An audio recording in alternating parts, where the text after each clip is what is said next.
अबू तालिब कुरैश के चंद सरदारों को लेकर मुल्क शाम सीरिया वहां पहुंचे।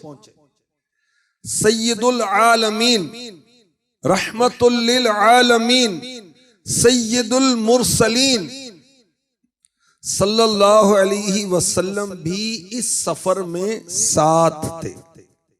ये काफला बुहिरा राहिब, एक इबादत गुजार जो ईसाइयत पर था, हजरत ईसा अलैहिस्सलाम के मजहब पर था, उसके इबादत खाने के करीब से गुजरता है। वो राहिब इबादत खाने से बाहर आता है, काफले के पास आता है। इससे पहले अरब के कितने काफले मुल्क शाम आते थे, ये कभी अपने इबादत खाने से बाहर नहीं आता था, किसी पर तवज्जो नहीं देता था।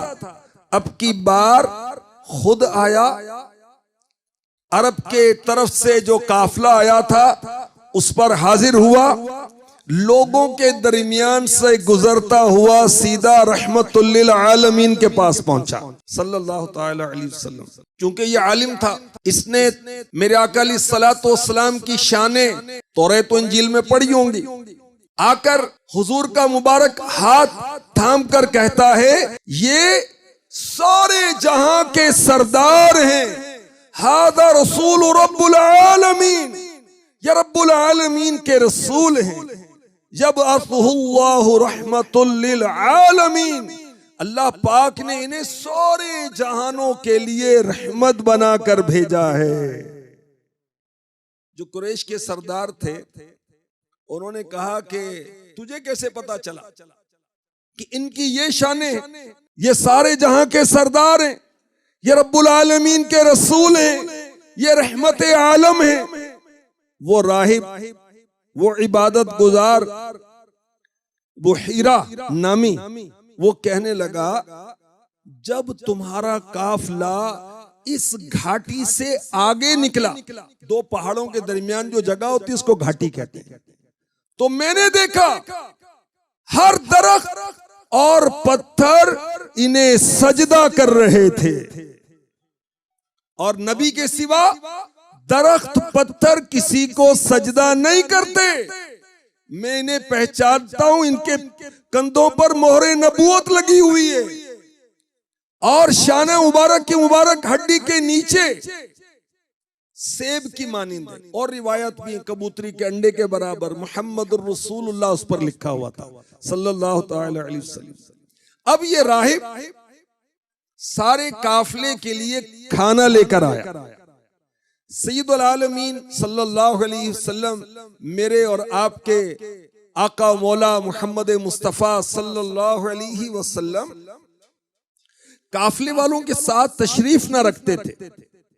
कोई शख्स बुलाने के लिए चला गया, दो आलम के सरदार मक्के मदीने के ताजदार सल्लल्लाहु अलैहि वसल्लम तशरीफ लाए। किस शान के साथ कि आपके सरे मुबारक पर बादल ने साया किया हुआ था। ये देखकर बहीरा राहिब बोला, देखो बादल इन पर साया किए हुए हैं। अल्लाह अकबर। सब लोग दरख्त के साए में बैठे हुए थे। अल्लाह के हबीब सल्लल्लाहु अलैहि वसल्लम तशरीफ लाए, और याद रखिए कि हमारे आका अलैहिस्सलातु वस्सलाम की ये सुन्नत रही, ये तरीका रहा, जहां जगह मिली वहीं तशरीफ फरमा होगा। सुभान अल्लाह। तो मेरे आका सल्लल्लाहु अलैहि वसल्लम दरख्त के साए में तो सब लोग बैठे हुए थे, साए में तो जगह नहीं थी। आका अलैहिस्सलातु वस्सलाम धूप में ही तशरीफ फरमा हो गए। फिर क्या हुआ, जैसे ही मुहम्मद अरबी सल्लल्लाहु अलैहि वसल्लम तशरीफ फरमा हुए, दरख्त ने अपना साया सब लोगों से हटाकर हुजूर पर कर दिया। ये देखकर बुहीरा राहिब फिर बोला, देखो दरख्त का साया भी इन्हीं की तरफ झुकता है। सुभान अल्लाह। किसी आशिक रसूल ने बड़ी इश्क भरी बात कही, हम उनके जेरे साया रहते हैं जिनका साया नजर नहीं आता। हम उनके जेरे साया रहते हैं जिनका साया नजर नहीं आता।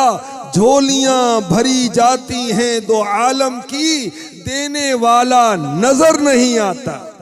आशिकाने रसूल, मालूम हुआ हमारे आका सल्लल्लाहु अलैहि वसल्लम जब धूप में तशरीफ लाते तो बादल आप पर साया किया करता था। हमें इस रिवायत से पता चला कि पत्थर और दरख्त हुजूर को सजदा करते थे। ये भी पता चला कि हमारे नबी दो आलम के सरदार हैं, सारे जहानों के रब के प्यारे रसूल हैं और रहमतुल लिल आलमीन हैं।